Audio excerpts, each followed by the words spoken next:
é de 35 milhões de euros. E para nos falar do negócio e da estratégia da empresa, contamos com João Pessegueiro, Presidente Executivo da Urbanos, a quem desde já agradeço a presença aqui no ETV. Muito obrigada. Começo por lhe perguntar, assumiu a Presidência Executiva em novembro de 2010. Como é ser o sucessor do fundador do grupo? Muito boa noite. Em primeiro lugar, agradeço o convite que nos foi dirigido e a magnífica peça que foi passada. Não há propriamente uma substituição, ou seja, aquilo que fazemos no grupo é complementar. A empresa adquiriu uma determinada dimensão, foi necessário profissionalizar a gestão e, para além, digamos, da minha entrada no grupo em novembro de 2010, fizemos também um conjunto de outras contratações em diversas áreas de gestão, da engenharia, e, portanto, faziam parte, digamos, da nossa estratégia de crescimento. Portanto, a minha relação com o fundador Alfredo Casemiro não é uma relação, não é de substituição, mas sim de complementaridade, porque continuamos a trabalhar os dois no dia-a-dia na gestão da empresa. Alfredo Casemiro passou a Chairman quando o João Pessegueiro passou Exatamente. a Presidente Executivo. Tem uma função menos executiva, até porque o grupo cresceu, alargou-se, como foi dito na vossa peça, a outras áreas e, portanto, a minha incidência é na gestão executiva do setor da logística do grupo. Antes de entrar na Urbanos, passou pela Via Verde, pela Brisa, pela Ótimos, tudo sempre ligado às tecnologias de informação. Que particularidades é que este setor da logística tem que não encontrou nas outras carreiras, no outro percurso que teve? Bem, felizmente que fiz esse percurso que referiu, ou seja, muitos anos no setor das telecomunicações e nos últimos no setor da gestão, digamos, de infraestruturas rodoviárias, mas sempre na componente tecnológica. Porquê? Porque é que eu digo felizmente que fiz esse percurso? Porque realmente a logística, vista de perto, é uma atividade essencialmente que assenta em pessoas, em procedimentos e em tecnologias e sistemas de informação. É uma atividade que é medida ao milímetro, que é medida à autogestão, como se costuma dizer, e, portanto, as tecnologias têm aqui um papel fundamental na otimização dos processos e na eficiência de toda uma operação. Portanto, todo o meu background na área de tecnologia, seja de tecnologias de informação, seja de telecomunicações, seja na área de processos, a questão, o espírito analítico aqui é fundamental, portanto, estão-se a revelar hoje uma mais-valia e, portanto, aquilo que eu diria que encontro muito por fazer no setor da logística em Portugal. É um setor que ainda não fez a aposta correta no setor das tecnologias e dos sistemas de informação. Há muito a beneficiar dessas duas vertentes e, portanto, eu acho que a minha experiência só pode vir beneficiar o Grupo Urbanos. Pode trazer esse know-how para este setor da logística? Exatamente. Acho que é possível, já o estamos a fazer, com a criação de algumas infraestruturas tecnológicas dentro do Grupo Urbanos, que, para além daquelas medidas que se vão implementando no dia-a-dia, que são, digamos, os chamados quick wins, há outras medidas mais estruturais que não se veem no imediato, mas que preparam a empresa para o médio prazo. E isso estamos a fazer na área da tecnologia e nos sistemas de informação. A maior parte das empresas portuguesas tem alegado crescer por via da internacionalização e dos negócios que têm fora de Portugal. A Urbanos ainda cresce em Portugal. Como é que consegue? Sim, se analisarmos os dados mais recentes, eu diria de 2008 até 2012, inclusive, nós temos crescido sempre acima dos 5%, já houve anos acima de 10%, no mercado nacional. Como é que se faz? Convém também explicar que a Urbanos começou por endereçar nichos de mercado. A Urbanos, em 2010, mudou essa estratégia, ou seja, com a aposta nas equipas profissionais de logística, com a aposta em mais meios técnicos, a Urbanos começou a lançar-se em voos, noutros voos, em grandes operações de logística, seja na área de eletrodomésticos, eletromedicina, o setor alimentar, como aqui foi dito. E, portanto, aquilo que conseguimos fazer é, apesar de haver uma redução, e é inegável, do volume de negócios de cada um dos nossos clientes, a nossa base de clientes tem vindo a alargar-se ao longo destes últimos anos e, por essa via, temos conseguido manter este crescimento, que, como eu disse, variável entre 5% e 10%. Para este ano ainda não são os dados finais, mas prevêem uma faturação de 35 milhões de euros. Sim, a nossa este faturação... ano, 2012, entenda-se. Exatamente. O ano que acaba de encerrar realmente confirma essa nossa expectativa, apenas ao nível do mercado nacional. e, portanto, ou seja, encerra também mais um ano de crescimento do nosso volume de faturação. Quais são as áreas que mais pesam para o negócio da empresa? Ou seja, nós temos áreas tradicionais que é importante frisar, foi assim que começamos. O setor das soluções, seja dos serviços diários, seja das mudanças empresariais, mudanças de data centers, portanto, mudanças mais ou menos sofisticadas, continuam a ter um peso, mas já não são nem de longe nem de perto o nosso, digamos, setor fundamental. O nosso setor fundamental passou a ser a logística tecnológica, uma área que tem vindo a crescer ao longo dos últimos anos, onde se inclui a eletrónica de consumo, onde se inclui eletrodomésticos, onde se inclui a eletromedicina, o setor das telecomunicações também.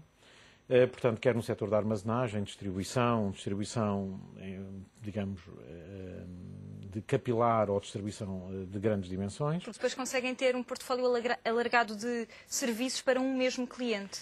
Sim, essa é claramente uma das vantagens e algo que estamos a tentar explorar ainda mais é que hoje em dia temos clientes que são clientes de várias unidades de negócios da Urbanos e o facto de serem clientes em 4 ou 5 unidades de negócio diferentes, com a integração que temos hoje ao nível de sistemas e o conhecimento que vamos tendo do cliente, claramente que isso traduz num benefício para o cliente. E o cliente, obviamente, também sabe tirar partido disso, porque aumentando o bolo da faturação que a Urbanos tem junto desse cliente, ele consegue ter melhores condições de negociação, através também da fidelização, que é uma coisa muito importante para nós, é fidelizar os grandes clientes. No final de 2011, a Urbanos comprou 50,1% da Ground Force. Como é que essa aquisição fez ou não mudar a estratégia do grupo e o core business do grupo? A aquisição da Ground Force começou por ser motivada por um interesse específico na Ground Force Carga. Ou seja, obviamente que a Ground Force continha dentro de si uma unidade de negócio, a Ground Force Carga, que era complementar, era e é complementar daquilo que a Urbanos fazia, na medida em que no transporte internacional e para as ilhas, o transporte aéreo, marítimo, são fundamentais e, portanto, a gestão da carga aérea ao nível da Ground Force era para nós crucial. Entretanto, outras questões se levantaram e o interesse alargou ao restante handling da Ground Force, mas eu diria que são duas unidades distintas dentro do grupo Urbanos. Criamos inclusivamente duas holdings distintas, há uma holding para a logística e uma holding para a Ground Force. Há um conjunto de sinergias ao nível de serviços partilhados e, portanto, com o tempo queremos tirar partido dessas sinergias. E depois há um aspecto complementar, que é aquilo que eu referi há pouco, ou seja, vermos a componente da carga aérea como uma extensão daquilo que a Urbanos já fazia no domínio terrestre e a nível nacional. Portanto, não implicou uma mudança de estratégia ou de reorganização dentro do grupo? Não, foi pensado dessa forma, ou seja, total independência entre as duas atividades, há encontro entre as chefias dessas duas unidades de negócio, ou seja, dessas duas empresas, mas não houve impacto sobre a estrutura, sobre o modo de funcionamento, sobre o endividamento, que era uma das questões que se colocava, o impacto que poderia vir a ter uma operação destas no Urbanos, não. Operações completamente isoladas e, portanto, não correlacionáveis. Em pleno ano de crise económica, que foi o ano de 2012, já tinha sido antes, mas foi ainda pior o ano passado, a empresa fez 2 aquisições. Como é que teve músculo financeiro para crescer através de aquisições em Portugal? É preciso que se perceba que as aquisições nem sempre passam por músculo financeiro. Passam também por outra coisa, que é o músculo operacional e a capacidade de revitalizar empresas. Aquilo que nós na Urbanos sabemos fazer logística. Como eu disse, apostamos em 2010 na área de sistemas, na área de tecnologia, na área das pessoas, com o investimento que fizemos na Academia Urbanos. E, portanto, achávamos e achamos que temos condições para pegar em empresas que estão em situação mais difícil no panorama nacional, empresas que têm sinergias com Urbanos, empresas que são complementares, e pegando nessas empresas em situação mais difícil, recuperá-las no curto prazo, quando eu digo curto, 1, 2 anos, e fazer com que o somatório das duas partes seja superior àquilo que eram as duas empresas isoladamente. E, portanto, não foi tanta questão do músculo financeiro. Mas é preciso. É preciso para fazer a reestruturação. Obviamente que sim, temos que reestruturar, temos que mudar pessoas, Nós tivemos uma grande preocupação aqui também, que foi pegar em pessoas que estavam, digamos, mal aproveitadas nessas unidades e trazê-las para outras unidades do grupo urbano. Portanto, houve essa preocupação. Posso dizer que o saldo global destas aquisições que fizemos, do ponto de vista pessoal, foi mínimo em termos de saída das pessoas. Foram meia dúzia de pessoas que saíram durante todo este processo. E muitas pessoas acreditavam que havia tanta sobreposição que poderia haver uma redução mais acentuada. Mas o tal músculo financeiro, o esforço financeiro, foi muito mais reduzido do que muitas pessoas pensam no mercado. Quanto é que foi, já agora? Foi o custo de reestruturação, foram 2, 3 milhões de euros de reestruturação que nós gastamos. Para a aquisição das duas empresas? Das duas empresas.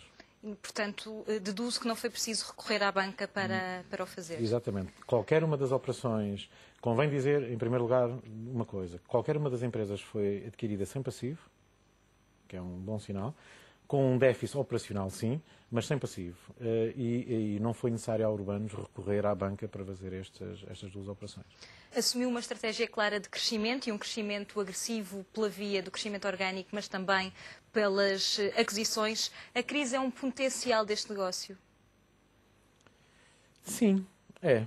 Eu diria que a crise que atravessamos constitui para nós, digamos, uma oportunidade. Nós vemos a crise como uma oportunidade. A crise é sempre um momento de clarificação do mercado. Convirá dizer o seguinte, para quem não conhece o setor, a logística representa, a nível mundial, e não só cá em Portugal, cerca de 12% do PIB mundial. Em Portugal, a logística, e na Europa também o número é semelhante, representa cerca de 11, 12% da estrutura de custos de uma empresa normal. O nosso mercado é dominado por PMEs. PMEs têm normalmente muitas carências, quando se voltam então para o estrangeiro têm enormes carências e a parceria com operadores logísticos com músculo, com capacidade, com conhecimento é fundamental. Isto é a forma como vemos o mercado. O mercado da logística em Portugal, infelizmente, não é esse. É um mercado muito atomizado, um mercado com muito pequenas empresas. Temos empresas com 2, 3 viaturas a funcionar. São empresas que não vão resistir a esta crise e, portanto, vai haver consolidação no mercado. Aquilo que nós encaramos é que esta era uma oportunidade para aproveitar algumas oportunidades, como já alguns exemplos que deu, e desta forma crescer e, digamos, reforçar a nossa posição e alavancar aquilo que é a nossa apetência pelo mercado também internacional. Identifica mais oportunidades de negócio agora do que antes desta crise económica?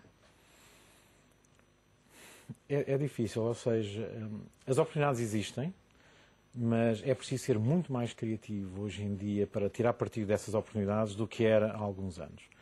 Eu costumo dizer que a Urbanos, apesar do crescimento que teve, poderia ter aproveitado melhor, digamos, uma determinada fase da sua vida para ter crescido de forma mais rápida. Hoje é muito mais difícil crescer 1, 2% em termos de cota do que era há uns tempos atrás. Acreditamos que aquilo que estamos a fazer hoje poderá permitir ainda durante 2013 e 2014, aí sim, apresentar taxas de crescimento mais acentuadas, porque há todo um conjunto de ações que estão em curso neste momento que só irão produzir efeitos visíveis, pelo menos para digamos, o nosso cliente e para o mercado em geral, dentro de alguns meses e, portanto, acredito que sim, aí teremos um crescimento mais acentuado nessa altura. E estão a analisar mais fusões e aquisições? Sim, essa é uma atividade corrente na nossa empresa, ou seja, todos os dias temos ofertas, todos os dias rejeitamos ofertas e todos os dias lançamos novos estudos. Neste momento temos alguns estudos em carteira e esperamos que 2 ou 3 possam ser anunciados durante o ano de 2013 ainda. Em relação à internacionalização, ela surgiu apenas em 2011, já o grupo tinha 20 anos, por que tão tarde? Bem, tem a ver com a questão da maturidade da empresa, ou seja, como eu referi há pouco, a empresa cresceu, o acionista teve uma ou outra incursão em mercados, no caso de Moçambique, o acionista Alfredo Casemiro, em meados dos anos 90 teve uma incursão, mas foi, digamos, são atos isolados, não sustentados numa estratégia e por isso durou o que durou. Foi uma aventura, digamos, bem sucedida, mas não tinha condições para crescimento. Agora sim achamos que a empresa tem a dimensão certa, que a empresa tem o conhecimento adequado para enfrentar o mercado, porque os mercados onde nós estamos... Marrocos e Angola. Marrocos. O Marrocos é um mercado mais desenvolvido, é um mercado, como foi dito na peça e muito bem, está numa fase muito semelhante à nossa. Eu diria que na área das tecnologias e sistemas um pouco mais evoluído em Portugal do que em Marrocos, mas Marrocos está muito bem está aqui muito próximo, portanto é tão rápido ir a Marrocos como ir ao Algarve hoje em dia. E, portanto, eu diria que era, digamos, um passo natural para nós. E que outros países é que se avizinham? Bem, depois a seguir surgiu Angola. Angola, sim, um mercado difícil, um mercado muito fechado ainda, um mercado em que as empresas gerem a sua própria logística. Há ainda problemas há problemas em relação a plataformas logísticas e tudo mais. Portanto, aí temos um grande espaço para crescimento e a Urbanos, com uma parceria com o Grupo Mota-Engil, pensa poder assumir uma posição de destaque. Obviamente que depois todo aquele mercado em torno de Angola e, dando um salto um pouco maior, Moçambique. Moçambique é para nós claramente um mercado natural. E estamos também, obviamente, sempre atentos àquilo que é a realidade no Brasil, portanto, na América do Sul. Mas algum desses mercados se vai concretizar neste ano de 2013? Não. A avaliação para 2013, aquilo que temos é, para além de arrancar com novas valências, porque o mercado em Angola é um mercado faseado para nós. Ou seja, nós, como foi dito aqui, neste momento até temos mais, temos 9 unidades de negócio. Temos um plano de lançamento de unidades de negócio que se estende até 2015 e, portanto, temos um plano ambicioso em Angola e, ao mesmo tempo que estamos a lançar Angola, estamos a fazer uma avaliação de Moçambique e essa será possivelmente a nossa próxima paragem. Mas não ainda em 2013? Em termos operacionais, tenho dúvidas que possa ser possível em 2013. A empresa tem continuado a investir fortemente em Portugal. Como é que nota no negócio e na relação com as empresas? Disse que a maior parte do tecido empresarial português são PMEs e, portanto, também são essas as vossas clientes. Têm menos dinheiro para pagar, estão mais endividadas, têm assistido a falências, encerramentos. Como é que faz essa radiografia das empresas que são clientes da Urbanos? Eu diria que a Urbanos trabalha com 2 segmentos completamente distintos. A Urbanos, felizmente, para além das PMEs, tem também um segmento de grandes empresas, algumas delas multinacionais, e eu diria que nas multinacionais, apesar da queda acentuada que se tem sentido nos seus volumes de vendas, não notamos um sufoco tão grande financeiro quanto se nota nas pequenas e médias empresas. Uma coisa é comum nas duas, é uma agressividade dos nossos clientes, agressividade no bom sentido de baixarmos preços, de esmagarmos as nossas próprias margens, porque eles próprios também sentem necessidade de baixar os seus valores porque precisam de ser mais competitivos e, como eu disse, a logística pode, em algumas circunstâncias, representar 12, 13% da estrutura de custos.